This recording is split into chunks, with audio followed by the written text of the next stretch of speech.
ED తీసుకెళ్లడం కానీ, ED విచారణ చేపట్టడం కానీ సార్, ఇది చిన్న విషయం కాదు సార్. ఎందుకంటే నిజానిజాలు ఏంటి అన్నది ప్రజలకు క్లియర్ గా అర్థమవుతుంది. 3,500 కోట్ల రూపాయల అవినీతి జరిగింది ఇందులో.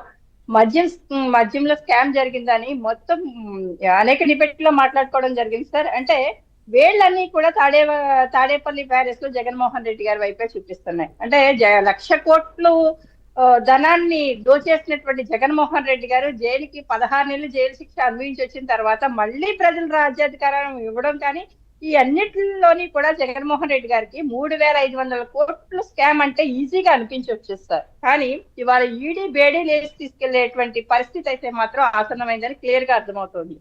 అంటే ఒకసారి నమ్మారు, తండ్రి చనిపోయిన తర్వాత సింపతి అనో, లేకపోతే తర్వాత జగన్మోహన్ రెడ్డి మీద ఉన్నటువంటి ఆ సింపతి కానీ, ఆ రోజు కాంగ్రెస్ పార్టీ చేసినటువంటి కొన్ని పనులు కానీ, అన్నింటినీ కూడా జగన్మోహన్ రెడ్డి గారు మళ్ళీ 1,00,00,000 కోట్ల అవినీతితో జైల్లోకి పెట్టడం కానీ, 16 నెలలు జైలు శిక్ష అనుభవించడం కానీ, దానికి తగ్గట్టు షర్మిల గారు ఆ రోజు పాదయాత్ర చేయడం కానీ, ఇవన్నీ ప్రజల్లో ఆ రోజు ఒక సెంటిమెంట్ ని క్రియేట్ చేసి 5 ఏళ్లు పరిపాలించడానికి అవకాశం ఇస్తే, వన్ సైడ్ గా ప్రజలు అధికారాన్ని ఇస్తే, ఎలా జగన్మోహన్ రెడ్డి మళ్ళీ తన తీరును మార్చుకోకుండా ఏ విధంగా ప్రజల్ని దోపిడీ చేశాడన్నది కూడా క్లియర్ గా ప్రజలకు అర్థమైంది సార్.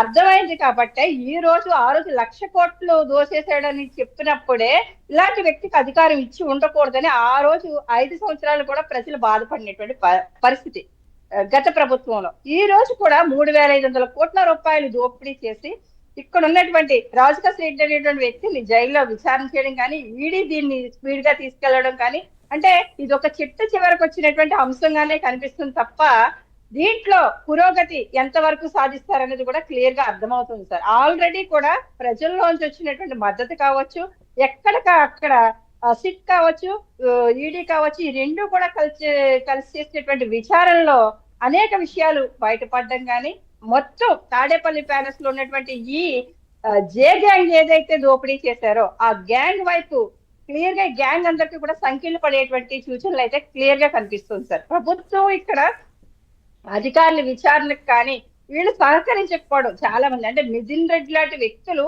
ఏ విధంగా ఇక్కడ మాకు ఉమ్మడి తూర్పు గోదావరి జిల్లాలో వచ్చినప్పుడు కూడా ఏ విధంగా ఇక్కడ రాజకీయం తిప్పారు, ఏ విధంగా రాజకీయం చేశారు, అలాగే కూటమి ప్రభుత్వాన్ని అధికారంలోకి రాకుండా మిథున్ రెడ్డి అనేటువంటి వ్యక్తి ఏ విధంగా ఇక్కడ వ్యూహాలు రచించాడు అన్నది క్లియర్ గా తెలుస్తారు. అంటే ఒక ఎంపీ మాత్రమే మిథున్ రెడ్డి అని చెప్తున్నారు, కానీ జగన్మోహన్ రెడ్డి గారికి బినామీ కావచ్చు, జగన్మోహన్ రెడ్డి గారికి కీనీళ్ళ పనిచేసేటువంటి కొంతమంది వ్యక్తులు ఉన్నారు సార్. వాళ్ళు పవన్ కళ్యాణ్ గారు పోటీ చేసినటువంటి కాన్స్టిట్యున్సీలోనే 300 కోట్ల రూపాయలు ఖర్చు పెట్టి ఆయన ఓడించడానికి పూనుకొని ఎన్ని పన్నాగాలు పన్నారనేది క్లియర్ గా తెలుసు. 80 లక్షల రూపాయల మధ్య ఇక్కడ పట్టుబడినప్పుడు కూడా ఎలక్షన్ టైంలో అది కూడా ప్రజలు చూసారు.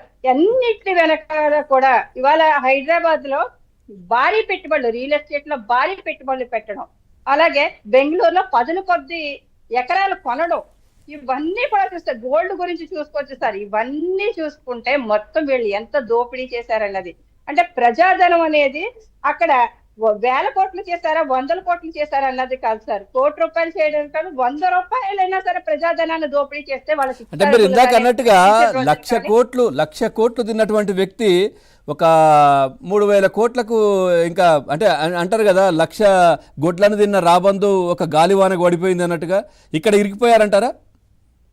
కరెక్ట్ గా చెప్పారు సార్. ఎందుకంటే 1,00,000 గొడ్లు తిన్న ఒక రాబందు ఒక గాలివానికి కూలిపోయింది అంటారు.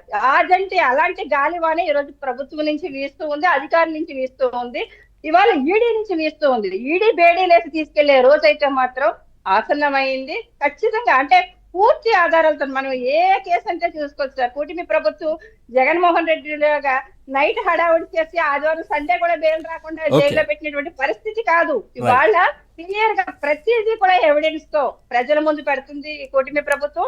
అలాగే జైలుకి వెళ్ళేటువంటి వ్యక్తులు కూడా అందుకే కదా ఆయన ఎప్పుడు యలహంక ప్యాలెస్ నుంచి ఆంధ్రప్రదేశ్ వచ్చినా గానీ బుధవారం లేదంటే గురువారం వరకే ఉంటున్నారు, ఆ తర్వాత వెళ్ళిపోతున్నారు. ఒకవేళ శుక్రవారం ఏదైనా అనుకోని పరిస్థితులు ఎదురవుతే మళ్ళీ శని ఆది కూడా ఇబ్బంది కదా.